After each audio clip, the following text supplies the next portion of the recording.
చచ్చిపోయిన తర్వాత మారే అవకాశం లేదు. బ్రతుకున్నప్పుడే త్రాగుడు విడిచిపెట్టాలి, బ్రతుకున్నప్పుడే తిరుగుడు విడిచిపెట్టాలి, బ్రతుకున్నప్పుడే పాపాన్ని విడిచిపెట్టాలి, బ్రతుకున్నప్పుడే వ్యభిచారాన్ని విడిచిపెట్టాలి, బ్రతుకున్నప్పుడు అన్యాయాన్ని విడిచిపెట్టాలి, బ్రతుకున్నప్పుడే గొడవలు విడిచిపెట్టాలి. చంపుకోవడాలు చంపడాలు ఇవన్నీ చేయకూడదు.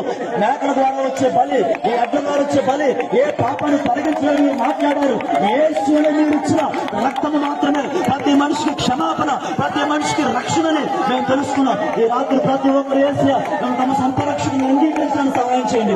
భార్య మీద భర్తకు ప్రేమ కలిగించండి, భర్త మీద భార్య ప్రేమ కలిగించండి, బిడ్డల మీద తల్లిదండ్రులకు ప్రేమ కలిగించండి, తల్లిదండ్రుల మీద బిడ్డలకు ప్రేమ కలిగించండి. ఒకరినొకరు ప్రేమించుకోవాలి, ఒకరినొకరు సహకరించుకోవాలి, ఒకరినొకరు ప్రోత్సహించుకోవాలి. గొడవ వద్దు ప్రభు, కొట్లాట్లు వద్దు ప్రభు, పార్టీ కూడా వద్దు ప్రభు, రాజకీయాలు కూడా వద్దు ప్రభు.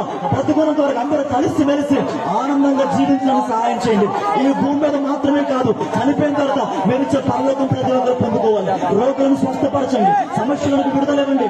ఇది మొదలుకుని ప్రభు లోకాన్ని విడిచి, పాపాన్ని విడిచిపెట్టి, మూఢనమ్మకాలు విడిచిపెట్టి మీ సన్నిధికి రావడానికి ప్రతి బిడ్డకు సహాయం చేయండి.